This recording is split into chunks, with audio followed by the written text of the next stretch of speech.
Welcome to Two Hypnotherapists Talking with me, Denise Mejia, in Delaware, USA. And me, Martin Ferber, in Preston, UK. This weekly podcast is for anyone and everyone who'd like to know more about the fascinating subject of hypnosis and the benefits it offers. I'm a clinical hypnotherapist and psychotherapist. I'm a retired medical doctor turned consulting hypnotist. We are Two Hypnotherapists Talking. So let's get on with the episode. Well, Happy New Year, Denise. Series 5. Happy New Year to you. Oh gosh. Yeah, it's been going on a while. It's good. Yeah.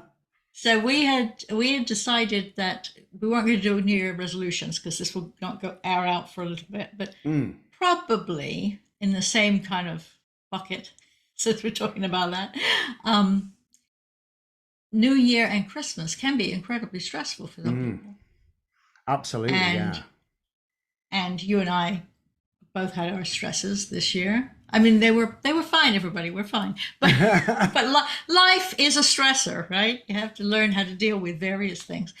And both of us were very good in many respects. We took proper vacation time over the Christmas break. I did, yeah. I've taken a proper break because last year was, I would say, it was pretty full on for me. I had an awful lot to do. And I mean, even the planned things that I had to do were pretty full on, quite hard going as they were, without extra stressors thrown into the mix, unexpected things happening. Like all the things that happened that were unexpected in April, that threw a spanner in the works, as it were. Because I remember joking at the time, saying it's a good job I know how to deal with stress. Yeah, I had my own plumbing disasters and things like that. Those are the stresses for me when it comes to having a business. I have appointments with people, and I know that a repair person's going to be at the door, and I've got to run downstairs. Just that kind of juggling stuff. Yeah, I find quite stressful. Yeah. We were talking about stress signatures. Do you know what your own signature is for that? Oh, well, yeah. One of them, one of them's the big no-no for me is I'm a stress eater. Oh dear. Yeah. So then I So you note when you see yourself doing that, you realize that you're stressed? I stop myself. I surf that urge. Okay. What do you do about the stress itself? Find some other way of dealing with it, hopefully. I sort of practice what I preach. My best de-stressor, the absolute best thing I can do to completely de-stress is go for a walk for about an hour and a half. Where I live, it's about a 4-mile walk uphill and then a 4-mile walk downhill, which takes me between an hour and a half and 2 hours because I walk quite briskly.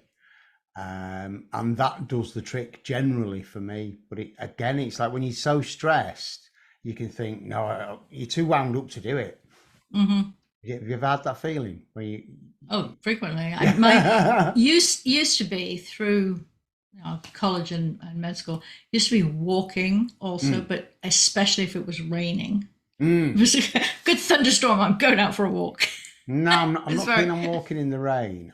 My favourite time for walking is when it's really cold, but the sky's blue and it's sunny. So, yeah. Well, that in itself, that's in itself, just the sun coming out makes me feel tons better anyway. I don't know, necessarily lessens my stress, but I have so much more energy when the sun's up, as it is today. Yeah, they are calling for snow a bit later. That may be a bit stressful for people to drive. There's lots of different things, but the sort of stress that we had expected to talk about is the more you can't do anything about the thing that is stressing you. The only thing you can do is affect how you respond to it. And depending on how many of them hit you at the same time. But yeah, see, I would say to that though, you can actually build up that resilience beforehand, can't you? So that when life does throw a few lemons at you, you're in a better place to deal with it. So I talk about that metaphorical stress bucket, don't I, quite a lot. And what I'm saying is, generally the way I look at things is if we can keep that bucket pretty low, when a lot of things get thrown in there, it still won't overflow. It won't push us over the edge. It's that ability to deal with things, isn't it? On that ability to Right. bounce back quickly. But so you're not talking really about the stress or the thing which is stressing you is still going to wind up in the bucket. It is, again, how you deal with it. Deal with it quickly and chuck it back out. That's what you're suggesting. But you know, a lot of stressors you can't do anything about. No. You know, you lose your job. That's big, and it has so many other things. Am I going to lose the house? Am I going to lose this? Am I going to lose that? There's so many other things.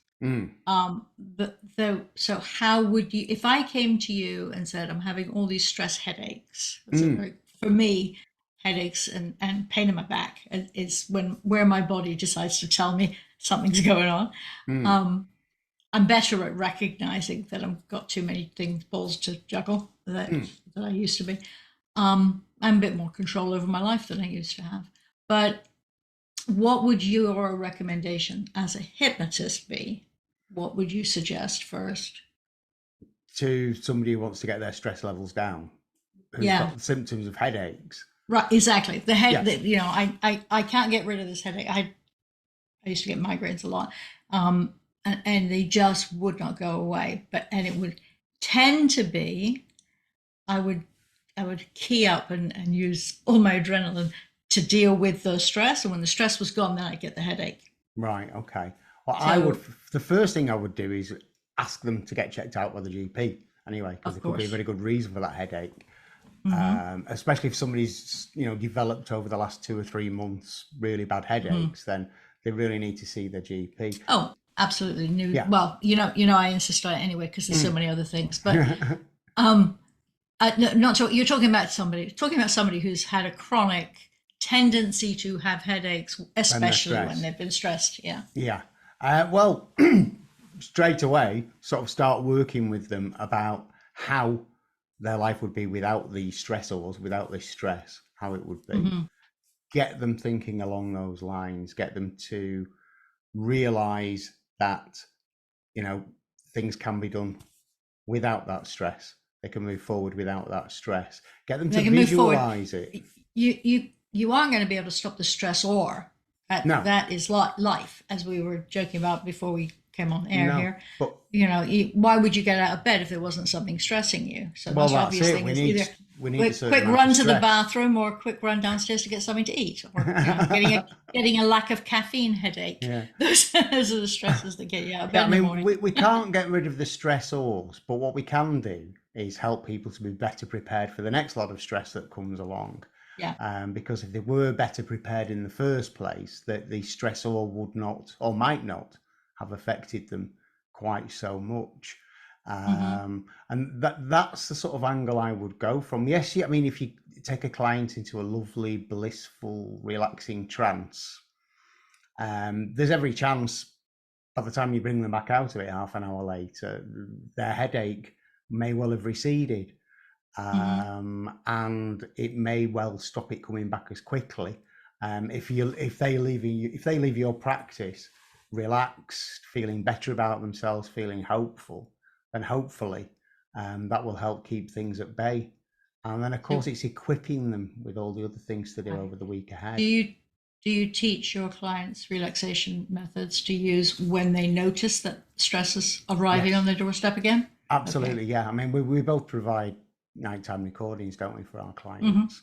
But I also teach them various methods they can employ at various times of the day, because we can't, you know, if we're at work, we can't always just put a recording on and go and lie down for 20 minutes, can we? They do tend to frown on that a lot. There's some really simple things. I mean, you've got different kinds of headaches, not that you need me to explain that to you. But a lot of headaches start with tension at the back of the neck, don't they? Exactly. Yeah, from sitting there and what have you. I mean, just doing some shoulder rolls can make such a difference. And it's something we can do 4, 5, 6 times a day throughout the day. Right. And that's something I actually do, especially when I'm sat at this desk for long periods of time. And getting that message across to people that self-care isn't self-indulgence. It's about building that strength up, building that resilience. That's the way I look at it. But, you know, getting back to what you're saying about in terms of hypnotherapy and in terms of people with their stressors, as it were. Yes, we can't do anything about the stressors. We can alter the way that they look at them, though.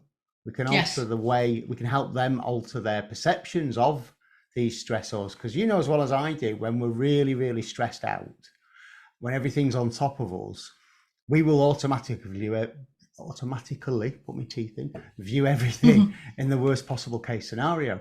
That's part of what we do when we're stressed, isn't it? We don't see the good in anything. We tend to look at everything from the worst possible case. Yeah. One of the most common things when people come to me is for anger management, which is usually stress related. So some of the work is for them to identify what it is that's causing this stressor to arrive. We all have bills. Is it because you forget to pay your bills and therefore it suddenly becomes an emergency, that sort of thing? I don't work with very many people who are economically challenged by a lot. I mean, we all are to some degree, but most people, it is bad general. That's not bad. That sounds very judgmental. They haven't put in place the kind of habits that would allow things to be more automatic, which of course is what a habit is, and then they would not be stressed, as much by those things. Okay, so would you help somebody to identify bad habits then? Yeah, well, we'd work backwards from what the stress is and how why is that stressful, and why are they identifying it as stressful? We tend to use the word incorrectly as we keep trying to correct ourselves and then make the same mistake, because it isn't necessarily a good or a bad thing. It's just a thing. Somebody who's trying to plan their wedding is usually not realizing that they're stressed by it. They tend to think, oh, I've got so much to do, but having so much to do and still go to work and still do all these other things, that is a stress. So and part of the stress is the fact that you're doing things that aren't part of your habit system.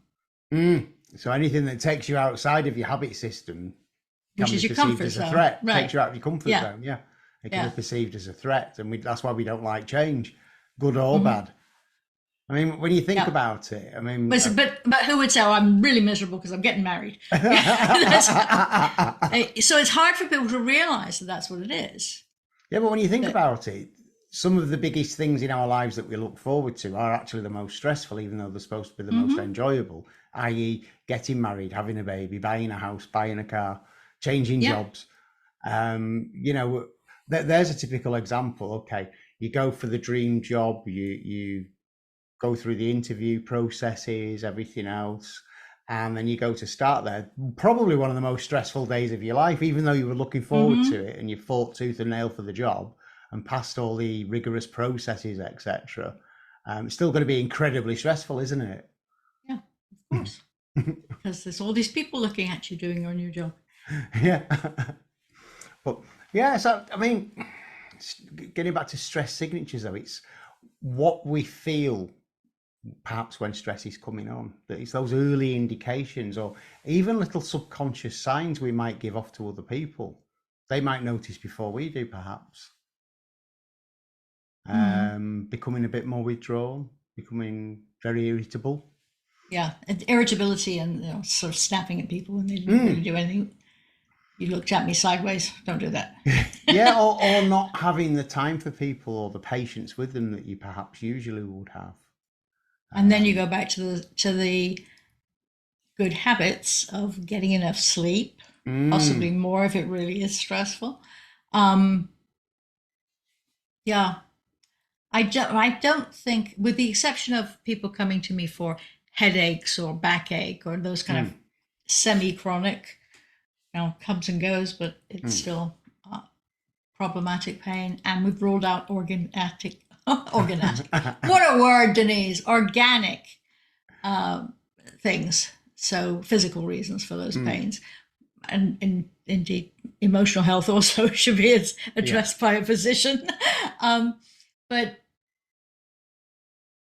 But again, it can still be a good stress. The person has to acknowledge that they are stressed. They have to realize that it's their response. We need a new word. We need a word for the stress response.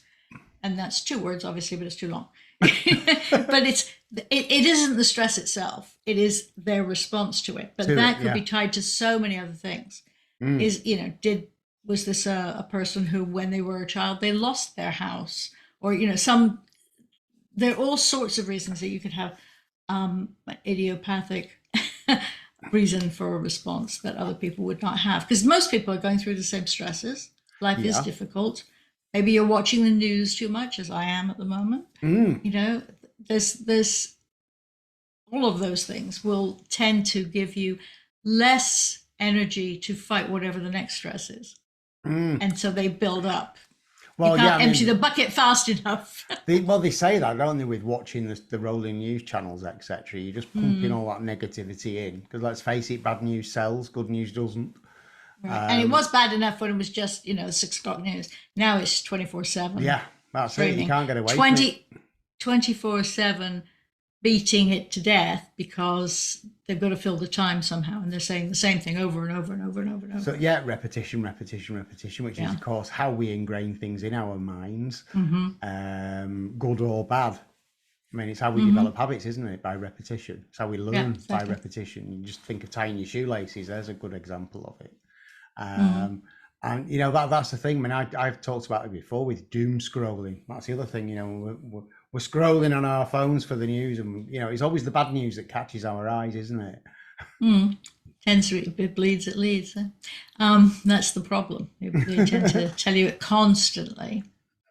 But it's like, okay, so you touched on something there about why a stressor may affect one person differently from another. In terms of, it could be, well, it's down to their window on the world, what's happened in their life previously and what have you. So therefore, would we sort of help to settle their subconscious mind with hypnotherapy? Would we do something there? You might work, depending on how traumatic the memory was, and if they're able to identify a specific memory, then we could certainly help them take the color out of that memory. You don't get rid of a memory, no. but you can change the way you respond to it. You can change how huge it feels in your psyche. So yes, I would do that if they can identify a particular thing that bother them. Most of us are made up of lots of particular things, and they're all sort of related. Yeah, I mean, I've had a few people come and say, I have a really bad relationship with my mother. And they don't seem to want to have a better relationship. They just want to get rid of the bad memories. I would assume if they got rid of some of the bad memories, because grown-ups grow up too. A lot of people are parents when they're too young, or they haven't had the stress of being a mother is quite. Well, yeah, I mean, I've actually had a similar discussion with another client recently, and a point I made to them, and it is a massive generalization, but I do think it's appropriate in perhaps the majority of cases. At the time of their life, most people have their children. They have the least time and they have the least money. Yeah, absolutely. That's the way it goes, isn't it? And this stems from a discussion about grandparenting. The amount of people who've said to me, both personally and professionally, about how they look at their parents as grandparents and how they're much better grandparents than they were parents. It's like, well, yeah, they've got the time and they've got the money now. And they've had the practice. Yeah, too. and they've had the practice as well. Yeah.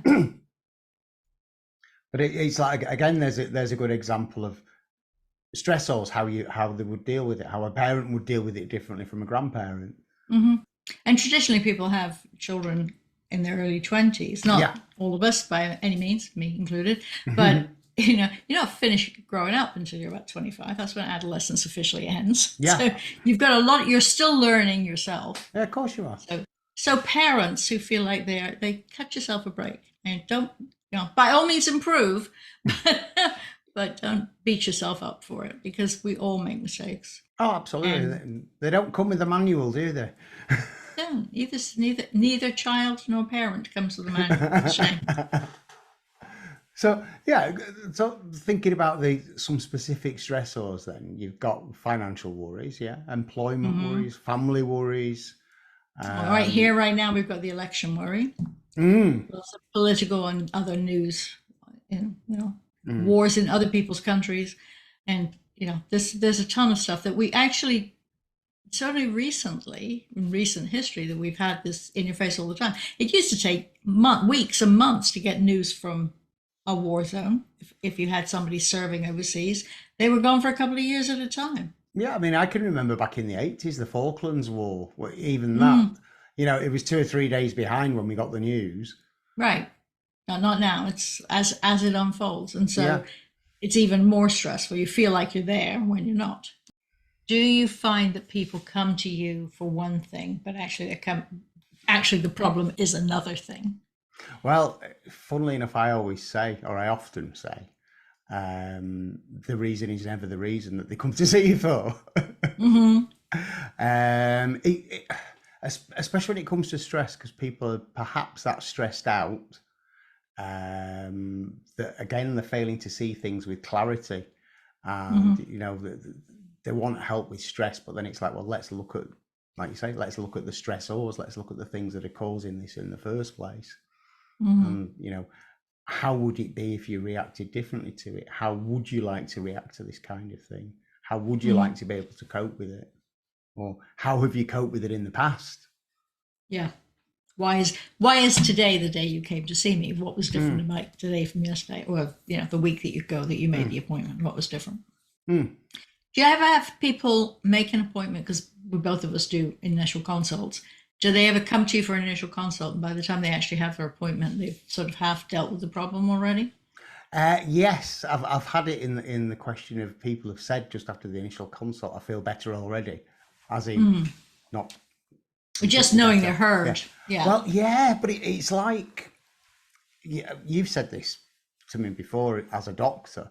When somebody goes to see their GP over here, with, I don't know, think of any particular thing where they're not feeling well at all. They go to see the doctor writes them a prescription. You immediately feel better walking out because you'll get a surge of feel good just knowing that you're going to get some pills that will help you. It's also just knowing somebody heard and it was a valid concern that you had. Yeah. And I think that's the same thing for us as therapists, although obviously we don't write prescriptions out. Just the fact that if somebody feels that they've connected with you and that you've understood their issue and you've helped other people with these issues, they will start to feel better. They've got hope. If you've got hope, you've got something then, haven't you? And not that I think they should not go to the doctor. They should if they're worried about something. But just talking to a friend can be extremely therapeutic too. Absolutely. A trouble shared is a trouble halved, right? So that sounds like you're putting on your friend, which is we don't want to do that. But it is nice to hear it out loud, and it's only that thing that I have to deal with, not this thing inside you. It's getting bigger and bigger and bigger every time you think about it. Yeah, I mean, because we're concentrating on it, as you say. Yeah, but sometimes we just need to clear it out of the way, don't we? So, like you say, sharing that with a friend is a brilliant thing to do, but also in terms of something that may be unresolved when people just keep going over the same argument in the head with something that's happened in the past with somebody, and they can't change the past. It's gone, it's done, it's finished. No matter how many times you might reinvent the argument in your head and wish it ended differently, it didn't. And I've suggested before now to write everything down as a letter and then burn it. That's a good way of getting closure on something. Right. That's actually one of the ways I deal with bad memories. I have people in trance write themselves letters. You actually physically have them write it down and burn it? I've done it. I've done it before now. Yeah. Yes, I've asked them to do it before now, and I've done it in trance as well. Yeah. And it's, you mentioned something before, actually, a little bit earlier on in this conversation about taking the color out of a bad memory. Yeah. Do you literally do that with visualization? Yeah. And if it's an argument, then you take you either make the voice a ridiculous voice, or you make it so tiny it can't be heard. Yeah. And it is amazing, isn't it? Because and you can apply this to a lot of things in hypnotherapy with clients. For example, if they're going back to headaches, okay, you can ask a client, or backache, you can ask a client to try and just make it a little bit worse, make the pain a bit more intense, and they can do. Yeah. So then when you say, well, you can do it the other way as well. Well, that's what you do with the control room. Yeah, You prove to the person, yes, you have control over some of this. Not, again, don't get rid of a pain if it's giving you important information. Deal with the important information part, then we'll get rid of the pain. But yeah, I use control rooms for a lot of things. I think most people have got good sort of. I wonder what their control looks like. I wonder if it's sort of a Willy Wonka thing, you know, very cartoonized. Or no, mine would be sleek and black with little silver buttons, slider buttons. Oh, okay. To each his own. It's fine. Yeah. What would yours look like? Actually, I think I'm very old-fashioned dials. Okay. No, that tends to be more probably because that's when I worked in the lab. That's what we had. I'm old, remember? I think most of my stress these days is voicemail and trying to get things done because of all the AI stuff that's happening. It's just so infuriating to me that you know, if I'm trying to get through because I didn't get a package or something, it's just hours and hours and hours of having to, and I've got 900 other things to do. Right. Okay. That's one thing that really gets my goat. Really here we go. Yeah. Stress bucket filler for me. Yeah. Right. Like you say, if you're trying to get through to a company that you've purchased something from and you've got a query, whatever, you know, or non-delivery or something, and you're through to the chatbots, and it's 25 minutes faffing about with that by the time you can get to speak to a human being. Okay. That's one thing I really, really do not like about progress. That you can't pick up the phone and get through to a human being in a reasonable amount of time. Yeah. And sometimes at all. There are several services, things like Amazon, which is taking over the world. Yeah. You can't get human. I did once, but it was like a couple of years since the last time I don't know what button I pressed to get. There's no obvious pathway to get to a human. However, that's an existential problem. What do you find a client comes to you first for? How do do people call you? Like I said, I have people call and say, I want to be better with, I feel too stressed. I want to get rid of the stress, but more likely they're going to say I want help with anger management or sleep or back pain, some other thing that may be stress related. Very rarely do they use the word stress. It tends to be the word anxiety. And people saying I feel anxious, and more than one person has said about having a sort of impending feeling of doom. That's a terrible thing to say to a doctor. They get very worried about that. What do you do if somebody says that to you? What do you do? Do you check they've seen their doctor lately? I do, and I've had that said to me on more than one occasion by people who are already on prescribed antidepressants. I wonder if they're actually feeling it then. I mean, there's only a couple of diagnoses when you're in the emergency room. If you hear somebody say that, you like drop everything and run, because there are a few things that would really upset me. Really? Yeah. Well, obviously the look on their faces as they said it, I can say I have a feeling of impending doom when clearly I do not, you know. It's not, this is not, but yeah. Yeah, I mean, that to me, when on further investigation, it's just been that feeling of overwhelm and despair, and not knowing where to look or what to do. I mean, I did have a case of somebody coming to me, ringing me up for a consultation, who had been to their doctors, been diagnosed with depression and prescribed antidepressants, and they were ringing me up 5 days later to say the tablets weren't working. So it's like, well, yeah. No, they won't do by now. But except for that lovely little semi-placebo thing. I've got something for this. I'm going to feel better. Yes. But then I was able to take the time to explain to them how that medication works. Their GP in a 10-minute slot wouldn't have had the time to explain to them. Right. Or the pharmacist either when they filled the prescription. Well, the pharmacist may have had the time, but over here, people perhaps wouldn't think of asking the pharmacist. Well, I think it's quite hilarious. They talk about HIPAA here. You know, it's all patient privacy. Then they yell your name, give you the medicine, ask, do you know what to use it for? You know, you should be in a quiet consulting room. They don't have time to do that. So. So back up a little bit. When you get a client like that, have they been pre-screened, or these are the people that are coming from the clinic? So they've already had No. connection I'm with talking somebody? about, in that particular case, I'm talking about clients that have just come to me, they found me on Google or the website or whatever. So how do you make sure that they've been cleared medically? Well, as I say, just thinking of this one particular person, they'd been prescribed antidepressants 5 days previously, and they hadn't had a chance to sort of take effect. This person obviously hadn't had their expectations managed properly. I think they were thinking, they could take the pill and the next day they'd feel better. It's often the problem in medicine. People, it's just everything's a quick fix.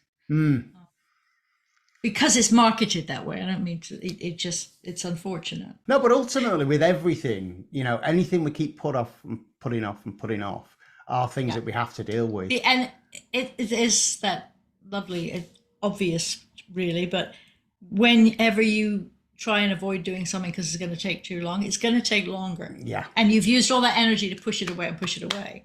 Yeah. So. Yeah, and we need to deal with it. So on that note, well, I still say self-care, which is not just a mani-pedi, it is taking care of yourself properly. So dealing with problems in an appropriate fashion when they happen, and getting help when you need it. Yeah, now that's the thing, isn't it? Asking for help. Some people are very reluctant to do that. Yeah, for lots of reasons. I have to admit I have this problem, or just or they feel like they shouldn't. That's a very common women's memes all the time. Or they may feel ridicule or something like that. I mean, that's the thing. I mean, just as a final message to people watching or listening to this, never ever feel daft consulting either of us about something, because or if it's something that's affecting you, if it's something that is making you feel bad, making you feel anxious, making you feel stressed, we can very probably help with it, and we wouldn't laugh, would we? No, never. No, of course not. No. But we're not going to pay the bill, but you can talk to us about it, and we can help you figure it out. Yeah, figure it out, exactly. Hypnosis for figuring it out. Well, just by de-stressing, somebody's in a better position to figure things out. Because again, when we're stressed, when we're overwhelmed, we can't think straight, we can't focus, we can't give things our attention. Good cry, cup of tea, and a nap. Yeah. That's what you need. Yeah. In that order.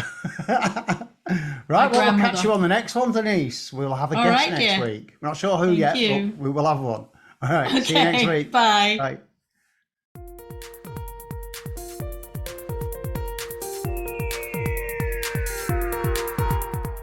We hope you've enjoyed listening. Please remember, this podcast is designed to give you an insight into therapeutic hypnosis and is for educational purposes only. So remember, consult with your own healthcare professional if you think something you've heard may apply to you or a loved one. If you found this episode useful, you can apply for free continuing professional development or CME credits using the link provided in the show notes. Feel free to contact either of us through the links in the show notes. Join us again next week.